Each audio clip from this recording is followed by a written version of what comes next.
Donald Trump addresses the National March for Life, and Vice President JD Vance chooses the March for Life for his very first post-inauguration appearance. Now, this is actually a lot more significant than some people will understand at first glance, because we saw today that most of the powerful Republicans in the U.S. showed up at the National March for Life to address the tens of thousands of pro-lifers who were gathered in Washington, D.C. And this includes Florida Governor Ron DeSantis. It includes Senate Majority Leader John Thune. It includes Speaker of the House Mike Johnson. It means all of the ranking Republicans in D.C. showed up, along with quite a few other senators and congressmen. So I was in Washington, D.C. for most of this week. I'll tell you more about that next week as well. But there's been speculation amongst pro-life leaders all week as to what the Trump administration is going to be like this time around. The first Trump administration was very, very pro-life in that it actually did a record number of things for the pro-life movement. That had a lot to do with, of course, Vice President Mike Pence, who has not only been a longtime ally of the pro-life movement, he actually launched his career in politics by running for Congress, explicitly because he wanted to do something for preborn children. JD Vance himself is also pro-life. He converted to Catholicism in 2019, and he ran as a pro-lifer when he was running for the Senate in Ohio. But of course, over the past year, we've seen the Trump administration, the Trump campaign, go back and forth on the abortion issue quite a bit, which I've talked about on the briefing in the past. You saw Donald Trump actually refer to heartbeat laws like we see in Florida and Iowa as too harsh. He flip-flopped on Amendment 4. He stripped the pro-life plank out of the Republican Party platform at the GOP convention in Milwaukee. He personally facilitated that. And so Donald Trump was very much pivoting the GOP away from the pro-life movement, which meant that in Trump's very first week in office, the pro-life movement was going to get a couple of really important glimpses of what a Trump administration's relationship with the pro-life movement might be. Let me give a bit of historical context for this. There's a lot of people talking about how this isn't just a new era in America. What we're seeing also is a new era in the Republican Party. What we're seeing is that Donald Trump has managed to cobble together a coalition that is totally different than previous coalitions who have elected Republican presidents. He's made huge gains with minorities. He's made huge gains with young people. But he's also made huge gains with populations that don't ordinarily vote GOP, that don't ordinarily vote conservative. And that includes a lot of pro-choice people. So the original conservative coalition from, the Goldwater days all the way through George W. Bush relied on the fusionism that was produced by William F. Buckley, the conservative icon and founder of the famous National Review magazine, which did a lot to actually build this coalition. And that coalition was built on the principle of anti-communism. So you had neoconservatives, you had libertarians, you had paleoconservatives with guys like Russell Kirk, and you had social conservatives. And what the one thing all of those different groups had in common is they were very opposed to communism, and this was, of course, in the middle of the Cold War. And so these groups had very significant disagreements with each other. Social conservatives very often have very significant disagreements with libertarians. Neoconservatives obviously have a much different focus than paleoconservatives do. And so it was an uneasy coalition in some ways, but that coalition was oriented towards the defeat of global communism. And with the fall of the Berlin Wall, the coalition became even more uneasy because the differences between the priorities of these different competing factions in the coalition became more and more obvious. And it became less and less clear as to why they belonged in the same party or in the same movement. And when Donald Trump began to smash a lot of the shibboleths, a lot of the idols of this Buckley fusionism, which after the end of the Cold War didn't make nearly as much sense, we suddenly saw things that all Republicans had to believe. Overnight, nobody believed them, right? You saw Donald Trump go after the war in Iraq. You saw him accuse previous Republican presidents of being total failures and losers. You saw him almost every day toppling some orthodoxy that had been a consistent Republican talking point for a very long time. And we're really seeing this now in the most recent election, in the 2024 election, where Donald Trump was building a new coalition. And I wrote a series of columns for First Things magazine. I wrote an essay for World magazine. I spoke about it a lot here on the briefing, is that we were seeing a new fusionism get created. We were seeing a new coalition get created in real time. And then it was unbelievably important that the pro-life movement recognized that they were going to need to fight for a seat at the table. They were going to need to fight to ensure that this new coalition, this new fusion of groups, includes the pro-life movement. And there was a lot of indications throughout 2024 that pro-lifers were getting pushed out into the cold. Again, as I said, it was the very first Republican platform that explicitly removed the mention of the right to life of the unborn and talking about that inviolable right to life. First one since the early 1970s where that was removed. First one since 1984 without an explicit recognition of the right to life of the preborn child. We saw Donald Trump again actively condemn a lot of different pro-life policies. For example, he affirmed that he was going to veto any federal abortion ban during the vice presidential debate between JD Vance and what's-his-face, the forgettable guy that Harris was running with. And so there was a lot of reason for concern. And a lot of pro-life leaders this week in Washington, D.C. were discussing what's the Trump administration going to do. And I think that there's a lot of reasons to be optimistic after week one. There's a few cautionary notes, but the National March for Life really showcased the extent to which the political pro-life movement in particular in the United States still has a seat at the table, are still seen as a very important member of the coalition. And that was made very obvious by the fact that Donald Trump, who no longer has to run for another election, so he could just ignore the pro-life movement the way he did for a substantial portion of the 2024 campaign. But he did, in fact, send a video for the March for Life. JD Vance gave a very substantive 12-minute speech, which we'll run here in a moment on the show. We had Speaker of the House Mike Johnson. These are all, again, some of the most powerful men in the country, and all of them managed to come down to the March for Life, and they did so during the week of the inauguration when the Trump administration is determined to hit the ground running and to get an enormous amount done in a very short amount of time. And so we're seeing a new fusionism take place, and this fusionism now involves so-called barstool conservatives who are very pro-choice, the Joe Rogan-type libertarians, anti-woke liberals, and pro-lifers. Again, it's a very uneasy coalition, and the pro-lifers are going to have to keep the pressure up constantly because the pro-life worldview is not shared by a lot of people that now support Donald Trump. We even see guys like Elon Musk, who's very pro-children. He's very pro-natal, but isn't actually anti-abortion. He's still pro-choice when it comes to his legal views. The same thing would be true for guys like Joe Rogan. These guys are uncomfortable with abortion, and they admit it should be restricted at some point, but the pro-life movement is going to have to ensure that we can no longer take it for granted that most of the coalition partners in the MAGA movement, for example, are pro-life and share our views. The MAGA movement is not the same thing as the old conservative movement. That movement is dead and buried. Fortunately, as we saw this week, the political arm of the pro-life movement in the United States very much isn't. And so let's start off by just going through a couple of these speeches because I think they indicate a lot about where the pro-life movement actually is. But first, check out the first thing that Donald Trump did for the U.S. pro-life movement after he released a sort of blanket pardon of 1,500 January 6 prisoners who ranged from people who are actually guilty of genuine damage to federal buildings all the way to people who were having the hammer dropped on them because they were seen as opponents of Joe Biden's administration.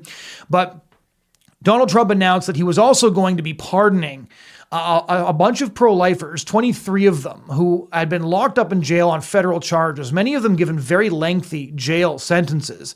And it's interesting. So those of you who don't know the story, these are pro-lifers that engaged in civil disobedience outside abortion clinics, which is legal. But what they did was, in some cases, actually blocked the doors of these clinics. They were more aggressive than your average civil disobedience pro-life activist.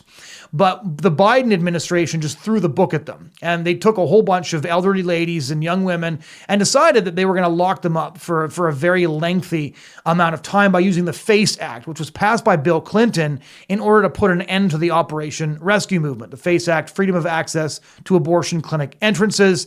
And they said because some of these pro-lifers had impeded people's ability to go into the clinic, that in fact lengthy prison terms were justified. And Donald Trump pardoned them this week in one of his first actions as president. Take a look at that. Next, we have a set of pardons for peaceful pro-life protesters who were prosecuted by the Biden administration for exercising their First Amendment rights. Do you know how many? I believe it's 23, sir. 23 people were prosecuted. They should not have been prosecuted. Many of them are elderly people. They should not have been prosecuted. This is a great honor to sign this.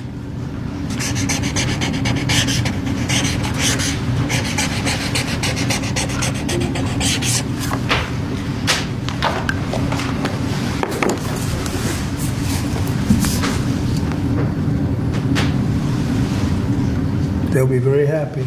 So they're all in prison now. Some are out of custody. It's ridiculous. So this is a very classic Donald Trump speech. I always like the way that he's kind of told what he's going to be doing next, and he's kind of handed a speech to read, or it goes up on the teleprompter, but it's almost always the first time he's really hearing about it as well. And he's giving these kind of side comments while he's doing it. Oh, what's this executive order all about? Okay, that 23 of them, ridiculous. He's kind of commenting. His internal narrative is very external, which makes it a kind of boring thing like signing an executive order actually interesting. And here's another kind of interesting clip. He was asked if he was going to be speaking at the March for Life. I genuinely didn't think he was going to, because he really sidelined pro-lifers during the 2024 campaign, and he doesn't need to send a video speech to the march. So I was really pleased to see this. Here's Donald Trump affirming that he will be sending a video. Mr. President, the March for Life is today. I did a big push for the March for Life, and we look forward to seeing it. I'm going to be watching it, and JD Vance, our Vice President, is there, and he's going to be representing us very well. Taking place in a little while, and other than being a little bit cold, it's a beautiful day.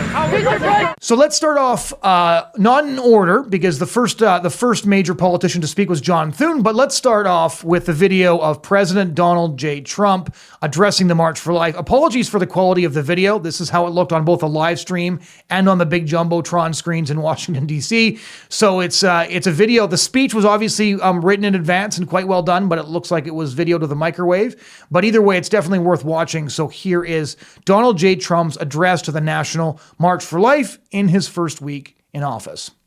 Hello to everyone at the March for Life. It's a pleasure to speak to you from the beautiful Oval Office. That's where we are right now, the magnificent Oval Office. And thank you for turning out once again to show your extraordinary love and compassion for the unborn. Each year, Americans of every age, color, and background travel to our nation's capital by the tens of thousands to stand up for precious little babies who cannot stand up for themselves. I am proud to be the first president ever to have joined you in person.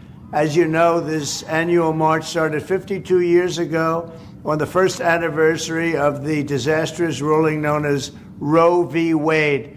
That unconstitutional decision took power away from the states and the voters, kicking off 50 years of division and anger. But thanks to your tireless work and devotion across 5 decades, that historic wrong was set right 3 years ago. I was so proud to be a participant. 6 courageous justices of the Supreme Court of the United States returned the issue to the state legislatures and to the people where it belongs. It became a vote of the people. In my second term, we will again stand proudly for families and for life. We will protect the historic gains we have made and stop the radical Democrat push for a federal right to unlimited abortion on demand up to the moment of birth and even after birth. Think of that, after birth. And some people want that. Can you believe it? We will work to offer a loving hand to new mothers and young families, and we will support adoption and foster care. We will protect women and vulnerable children. Under my leadership, a reformed Department of Justice will finally investigate the radical left attacks on churches and crisis pregnancy centers, and we will bring perpetrators to justice. We will get them to justice one way or the other. I will also end the weaponization of law enforcement against Americans of faith, and I'm releasing the Christians and pro-life activists who were persecuted by the Biden regime for praying and living out their faith. I just signed that document, and they're being released. One such American was Paula Harlow. At 75 years old, Paula was sentenced to 2 years in prison after praying outside of a clinic. That's why she was sentenced to 2 years. That's what happened under the Biden regime. In her sentencing, the judge mocked her Christian faith while her husband pleaded to be thrown in jail with his wife, fearing she would die alone behind bars. This week, it was my honor to grant a full and complete pardon to Paula and many others who were the victims of this horrific weaponization. Never again will religious persecution be allowed to happen in America. To all of the very special people marching today in this bitter cold, I know your hearts are warm and your spirits are strong, because your mission is just very, very pure, to forge a society that welcomes and protects every child as a beautiful gift from the hand of our Creator. Thank you for never losing hope and never giving up. Thank you for your tremendous support. God bless you, and God bless America. So a couple of points just to make about Donald Trump's speech there. He hits, of course, a lot of his talking points. He's really emphasizing that he's sending abortion back to the states. He didn't make any promises, any new promises. I'm still waiting to see, as other pro-lifers are. We were talking about this again this week in D.C., whether or not he's going to sign the Mexico City policy, which bans federal funding and advocacy for abortion overseas. That hasn't been announced yet. Hopefully it's still coming, because his appearance at the March for Life is an encouraging indication that he just hasn't gotten around to it yet.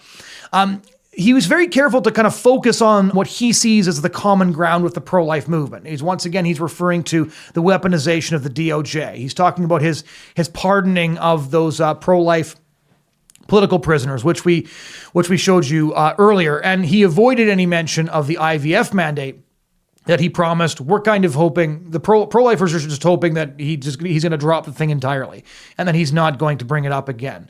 JD Vance, of course, is a practicing Catholic, and so hopefully Vance will be discouraging him behind the scenes on this IVF mandate thing that he promised during the campaign. Overall, a solid speech, but I think the most significant aspect of this video is not anything that Trump actually specifically said, because he stuck to talking points that I think focus on the common ground he has with the pro-lifers, while still distancing himself from the genuine agenda of the pro-life movement, which is protection for human life at all stages. I think it's more significant that he sent a video in the first place, and that he actually wanted to record a message for the pro-life movement. That indicates that the pro-life movement is still seen as a coalition partner inside this new MAGA movement fusionism we're seeing taking place. And so the next video clip I want to show you is from Senate Majority Leader John Thune. We're just going to take a clip of his speech here. I think what's important about this speech is, once again, he affirms that preborn children are entitled to protection. That's very, very important, because, again, President Trump has promised to veto any federal abortion legislation, and the Republican approach to abortion is very much up for grabs. And so it's really, really important that John Thune showed up at the march, and he did, again, in the first week of the Trump administration. So here's a clip from John Thune's great speech. Like you, we will continue to work toward a day when the lives of all human beings are protected, even when they're small, even when they're weak, even when they're vulnerable, especially when they're small or weak or vulnerable. Ladies and gentlemen, the fight may be long, but we have the truth on our side, and I am confident. And I am confident that at the end of the day, truth will win, life will win. Next up, we have Speaker of the House, Mike Johnson. I actually saw his office earlier this week. That was kind of neat. Mike Johnson is just a really solid evangelical Christian. He gets made fun of a lot in the progressive press because he uses covenant eyes with his kids, is very opposed to pornography. And so it was less of a surprise that Mike Johnson decided to show up. But the fact that the president sent a video address, the vice president showed up, the Senate Majority Leader showed up, and Speaker of the House Mike Johnson showed up along with a few other congressmen and senators. Those are the four top-ranking Republicans in the United States and four of the most powerful people in the world. And so again, Mike Johnson's presence was very, very appreciated. Here's a powerful clip from his speech. What we need today is a new generation of leaders and activists like William Wilberforce and Frederick Douglass, men and women who will courageously use their voices to defend others. You, my friends, are part of that generation, and together we are rebuilding a culture of life, and it begins now. By sharing your time and influence, by volunteering to assist pregnancy resource centers, all the very practical ways that we can assist, using our voices, using our influence, it's going to make a difference. I'll close with this. I was born in January 1972. It was almost exactly 1 year before Roe v. Wade became the law of the land. I was the product of an unplanned teen pregnancy, and I am so eternally grateful that my mom and dad ignored all the people who told them to just take care of that problem, and they chose to embrace life and to have me, the first of their 4 children. If they...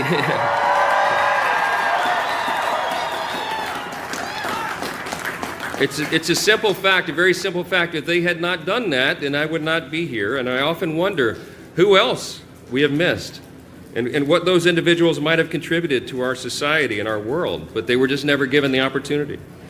I often wonder when we as a nation will face that reality and turn our hearts back to the self-evident truths that we boldly proclaimed in our nation's birth certificate in 1776, as was said earlier, that all people are created equal and that all people are endowed by our Creator with the right to life. Let's keep working to ensure that more eyes are opened, that more people will embrace those timeless truths, and that all children will be allowed the incomparable gift of being born. Thank you for being part of this movement and this noble cause. God bless this march, and may God bless the United States of America. Thank you. Next up is a speech by Governor Ron DeSantis. Now, those of you who saw my election Bridgehead briefing or have read any of the columns I've written over at thebridgehead.ca, I believe Governor Ron DeSantis is the political leader of the pro-life movement in the United States. He pulled off something completely unprecedented. And when I heard he was going to speak at the March for Life, what I wanted to do on the briefing is kind of break down the way that he defeated Amendment 4 in Florida. But as it turns out, he included that all in his speech. I just want to emphasize what Ron DeSantis did here. What Ron DeSantis did in Florida is something that should be held up as a model for pro-life politicians right across the country. Because Florida was a purple state until very, very recently. The majority of people in Florida are still pro-choice. He didn't go for a safe 22-week ban or even a 12-week ban. He went straight for a heartbeat bill protecting preborn children at around 6 weeks. And then he defended it. He defended it every step of the way. I was talking to a bunch of people who worked on the Amendment 4 campaign in D.C. earlier this week, and they were just unbelievably impressed by the way Ron DeSantis did this. They said he had his people phoning every major TV station that attempted to run misleading pro-abortion ads. He was on top of this every step of the way. He was going back and forth across the state, ginning up support for the pro-life movement and condemning Amendment 4. And there's a great quote from Margaret Thatcher when in a conversation she had with William F. Buckley, where she said, consensus, we always hear about consensus, but you didn't used to hear that when I was first coming into politics. We had convictions, and it was our job to convince people that our convictions were the right ones. And that's what Ron DeSantis has. He has convictions. He passed an abortion ban earlier than most people thought viable in Florida. Then he defended it, but he used his gubernatorial platform to defend this law and then to hold it in place. So I was going to give you a much more in-depth analysis of his campaign, but then DeSantis himself did that on stage. So here is, in my mind, the best pro-life politician in the country. He's one of the few politicians that I trust 100% on the abortion issue. Ladies and gentlemen, Florida Governor Ron DeSantis. Well, thank you for marching for life. You know, I kind of feel like we have a lot of momentum. So there's this issue that the president has introduced, which I'm supportive of, to say the Constitution doesn't give birthright citizenship to people that are here illegally. I think that's the decision of the Constitution. But it's interesting, not everyone likes that. And so the New York Times had a hit piece going against this.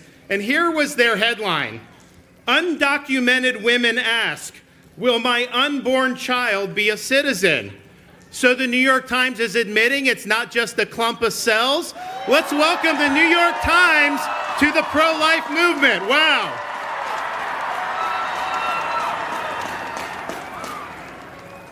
Here is what you should be asking your elected officials to do on the issue of the sanctity of life.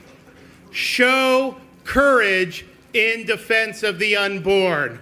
That's what we need from the people that we elect to the office. The sanctity of life does not depend on poll results. It doesn't depend on which way the wind is blowing.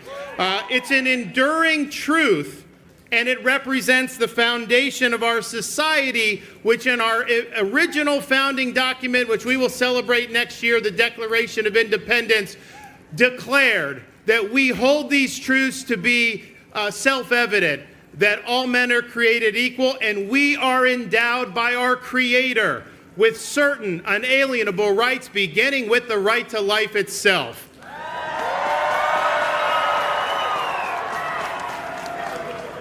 And I remember when Dobbs came down, it was a big victory for the pro-life movement, but a lot of people didn't necessarily know, what were you going to do? What was the left going to do? There were all these things going, and what the left did is they poured hundreds of millions of dollars into these ballot initiatives. And in 2022, they swept the country. I think they won every single ballot initiative in favor of, many times, abortion on demand until birth. So we then, in 2024 cycle, we were facing in Florida one of these initiatives in our state, and it was very deceptively worded. But when they polled it, 75% of Floridians were in favor of it. Even though the language was misleading, they got it on the ballot.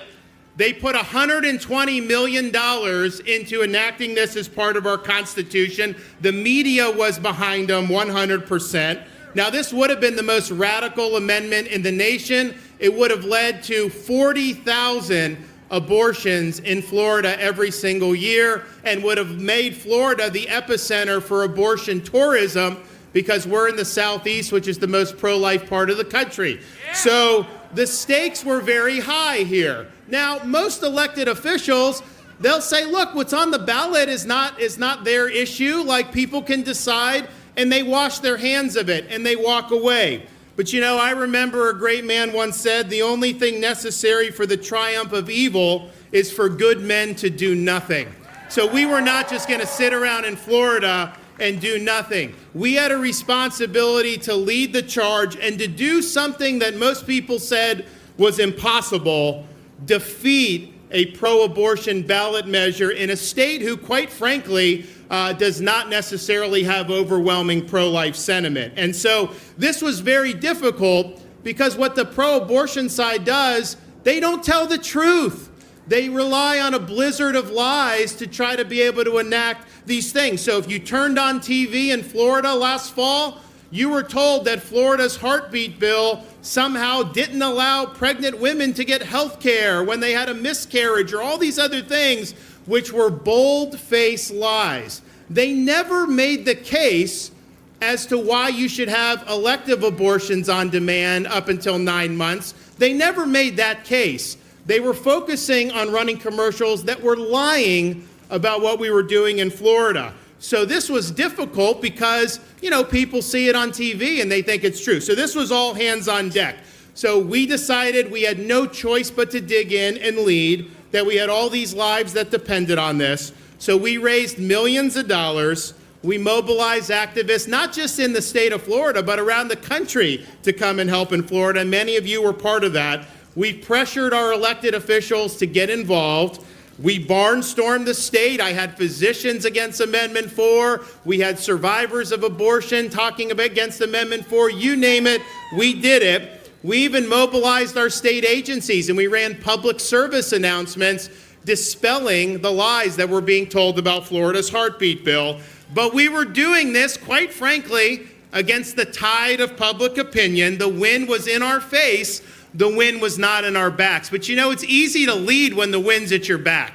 Anybody can do that. The question is, when those things are, when you have all the odds stacked against you, are you going to dig in and are you going to do what's right? And I'm proud to say that we defeated this radical pro-abortion amendment. And we were the first state in the United States to ever defeat one. But here's one of the lessons. We were told since Dobbs by people, political consultants, pundits, many people that are more establishment Republicans, that standing for the right to life was somehow terrible politics, you wouldn't get elected, all this other stuff. Well, I can tell you, I'm proof that that's not true. Because when Dobbs was overturned, I ran on a pro-life platform on the Heartbeat Protection Act, and I won the largest victory that any Republican has ever won in the history of the state of Florida.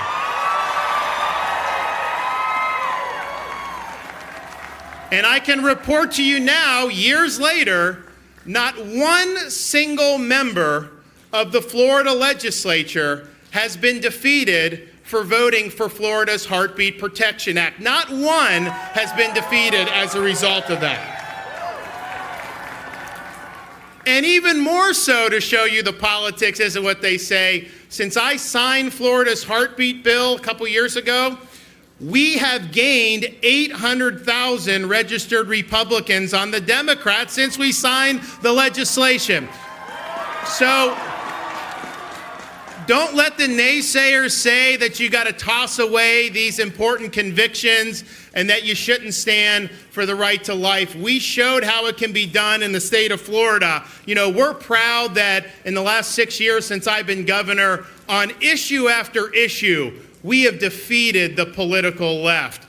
Getting rid of DEI, beating them on illegal immigration, doing all these different things to the point where Florida is now known as the state where woke goes to die. But let me tell you, since we were able to beat Amendment 4, Florida is not only the place where woke goes to die, it's the place where babies go to live. Thank you. God bless you. Keep up the great work. So once again, that was Governor Ron DeSantis laying out how they beat Amendment 4 up against massive odds, especially when you look at the fact that abortion activists spent $120 million on Florida. Florida was going to be the jewel in the crown. They really wanted to take Florida. So the fact that DeSantis halted their momentum, unbelievably impressive. So thrilled to see that he was at the March for Life. He also has a lovely family to boot, and his wife also incredibly pro-life. Did so much campaigning. There's one story about him that I think is worth sharing. The New York Times did this big expose on him early last year, and they went kind of weeding through his past to find anything that they could use to condemn him. And the worst thing they could come up with was apparently back when he was a history teacher, he would go off about abortion all the time. So even like the worst thing they could dig up about Governor DeSantis just made me like him more. So that's a story about Governor DeSantis. I hope we haven't seen the last of him. He's serving out his last term as governor in Florida. And so the pro-life movement in Florida has a lot of work to do to make sure that they hang on to the gains that DeSantis has handed them after he's gone. But I certainly hope that he's going to end up taking a prominent place on the national stage. Finally, we've got Vice President JD Vance. Now, his speech is 12 minutes. We're going to be running it in its entirety because it's the Vice President of the United States speaking directly to the pro-life movement. And frankly, I think the speech is really worth listening to. Vance is a great speaker. It was a very intelligent speech, and he covered a lot of ground, I think, that an ordinary speaker wouldn't. So there was a couple of things that I loved about Vance's speech. First of all, he kind of started off by saying, I'll be here next year too, kind of once again telling the pro-life movement that he is an ally of the pro-life movement. And then later, and this was my favorite thing probably about the speech, although there was a lot of great aspects to it, he referred to the pro-life movement as our movement. And it annoys me like crazy when pro-life politicians will talk about the pro-life movement as if they're not part of it, as if they're just a conservative or they're just a Republican, and the pro-life movement is sort of an annoying activist organization or activist group that they have to deal with. As if they hold pro-life convictions, they too shouldn't be working to stop the physical destruction of developing human beings in the womb. So I really appreciated that Vance did that. That's also laid out kind of more of a very pro-natal agenda. And a lot of the figures that he runs with, Patrick Deneen, a lot of the post-liberal guys and the integralist guys are very interested in a child and family-oriented economy. So Vance has been running in those circles for quite a long time. Actually, I met him in 2019 at the National Conservatism Conference in DC. And I interviewed him a couple of times when he was running for Senate about issues like abortion, and he signed my book, and now he's vice president of the United States like 5 years later. It's wild. But the national conservatism crowd really focuses on pro-family policies, a pro-natal oriented economy and things like that. And so there was a bunch of that in this speech as well. Vance also, during the campaign, right after the GOP convention, he directly addressed a lot of the chatter going on in social conservative circles, including in columns written by me, about how social conservatives thought that they were being cut out of the coalition and that they didn't have a seat at the table. And he addressed this at a prayer breakfast right after the GOP convention, said, as long as I'm involved in the administration, social conservatives will always have a seat at the table. And I think that by showing up at the March for Life, he really did deliver on that. And so this is JD Vance's speech. A lot of stuff really worth listening to here. Let me say thank you. Good afternoon, marchers. Thank you for having me. And it is an honor to be standing with you here today for life. We are proud to march with you. And yes, we will be back next year.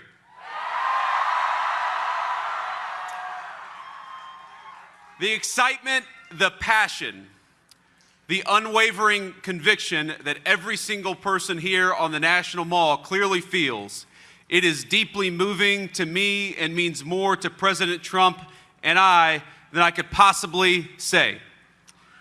For over a half century, this march has united tens of thousands of Americans from all walks of life to rally for the cause of life in our nation.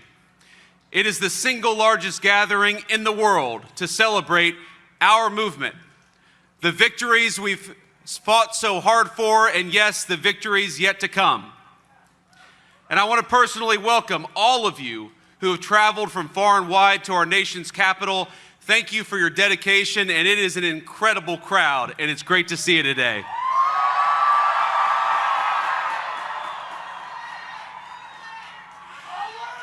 You know, on Monday, we were forced to move all of the inauguration events indoors because of the bitter cold, and it was cold. But you guys, and it's cold today, here you are outside in an especially frigid January. And I don't think I've ever seen such a joyful crowd out here, particularly during this time of year.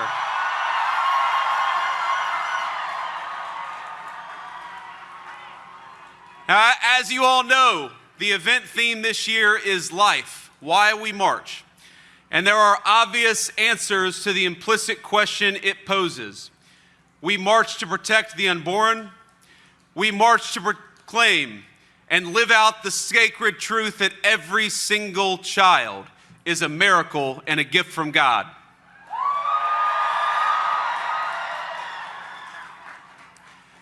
Now, each time Usha and I welcomed our own children into the world, we saw firsthand the indescribable beauty of new life, and yes, as you can see, sometimes the behavioral challenges that we had on Monday, but they were good. They were good. And watching all three of our kids grow, learn, and become who they are today has been the single greatest blessing of our lives. Now, every parent here knows that feeling, that awe at a newborn child. It is our responsibility to cherish and to protect it. But thinking about the question of why we march, there are also some subtler, but equally more important answers to that question that I want to reflect on today. Now, the task of our movement is to protect innocent life. It's to defend the unborn, and it's also to be pro-family, and pro-life in the fullest sense of that word possible.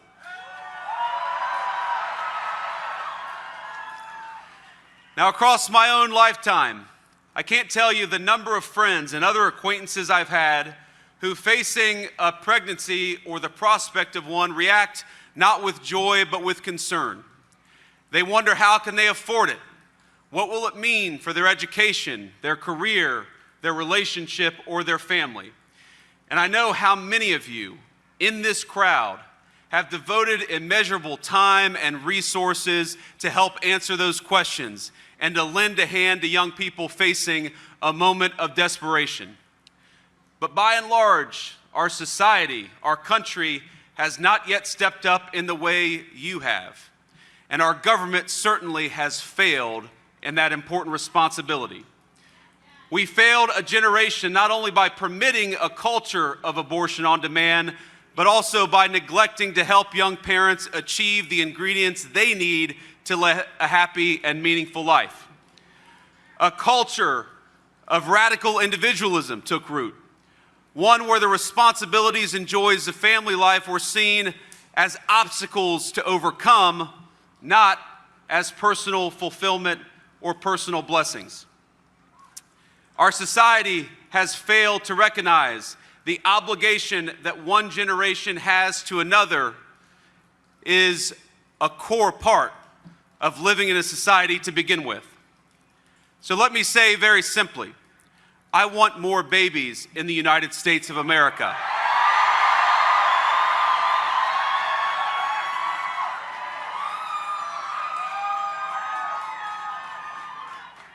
I want more happy children in our country. And I want beautiful young men and women who are eager to welcome them into the world and eager to raise them. And it is the task of our government to make it easier for young moms and dads to afford to have kids, to bring them into the world, and to welcome them as the blessings that we know they are here at the March for Life.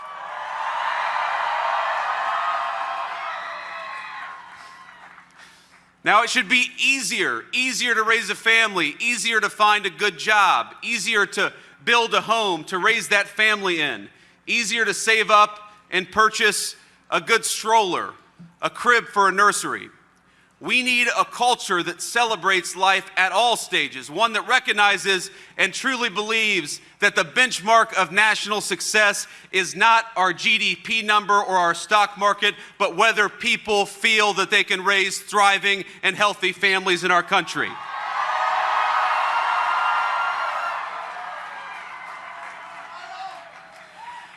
And that brings me back to where we stand today. Earlier this week, President Donald J. Trump stood in the Capitol Rotunda and took the oath of office, becoming not just the 45th, but now the 47th President of the United States, and I know all of you helped.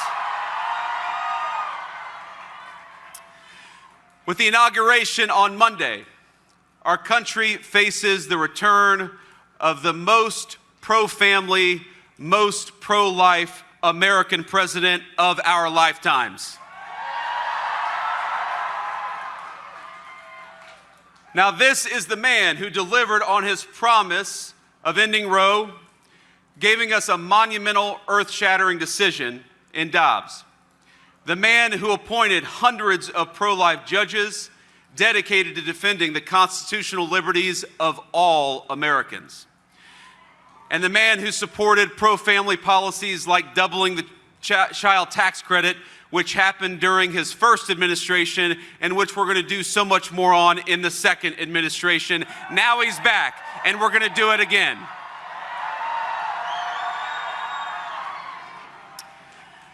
Now, yesterday, President Trump issued a strong endorsement of the Born Alive Abortion Act, ensuring that those babies who survived botched abortions enjoy the equal protection under law, which is the obligation of every citizen to enjoy in this country. With his return to office, No longer will the federal government direct FBI raids on the homes of people like Mark Houck and other Catholic and Christian activists who are fighting for the unborn every single day.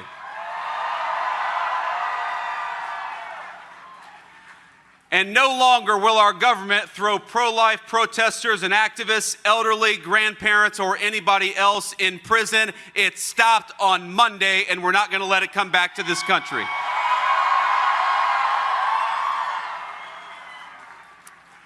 Instead, and I know you all saw the news, the 47th president has already issued pardons to those unjustly imprisoned. And I want to be clear that this administration stands by you, we stand with you, and most importantly, we stand with the most vulnerable and the basic principle that people exercising the right to protest on behalf of the most vulnerable should never have the government go after them ever again.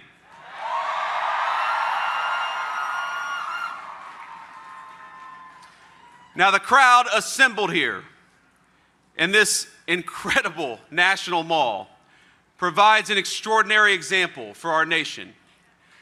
You donate to diaper banks, you help find housing for those in need, you help fund the crisis pregnancy centers that give help to young women and young men in a time of crisis.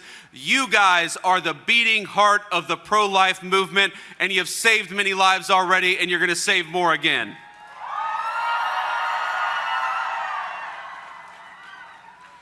You being here this very March is a reminder of the incredible strength and unity of the pro-life movement. And from the bottom of my heart, thank you. Thank you for being here, and thank you for marching here today.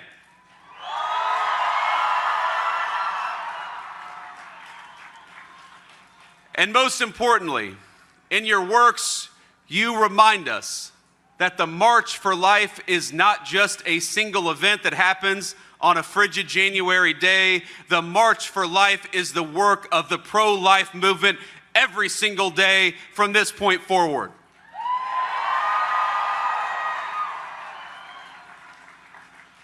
Now, it is a lifelong call to action, a moment in time.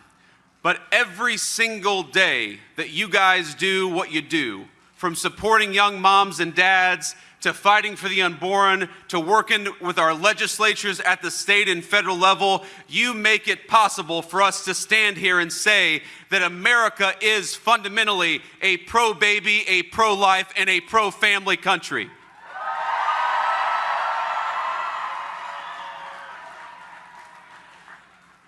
Now, I hesitate to give you all advice because I can see there are young and old people who have been in the pro-life movement, some of you for longer than I've even been alive, and I'm grateful to you.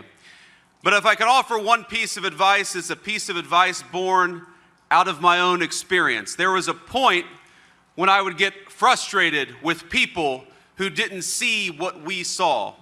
I would get frustrated that people could look at a picture of a baby on an ultrasound and see not a human being, but just a clump of cells. But one of the things that being a father has taught me, and one of the things that being in politics has taught me over the last couple of years, is that it is a blessing to know the truth, and the truth is that unborn life is worthy of protection.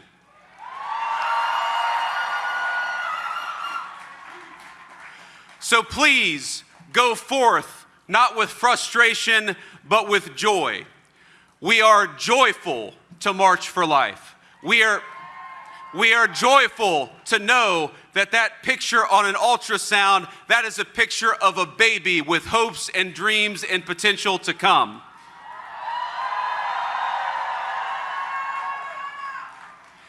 It is a joy and a blessing to fight for the unborn, to work for the unborn, and to march for life. God bless you all, and thank you for having me. It's an honor to be with you.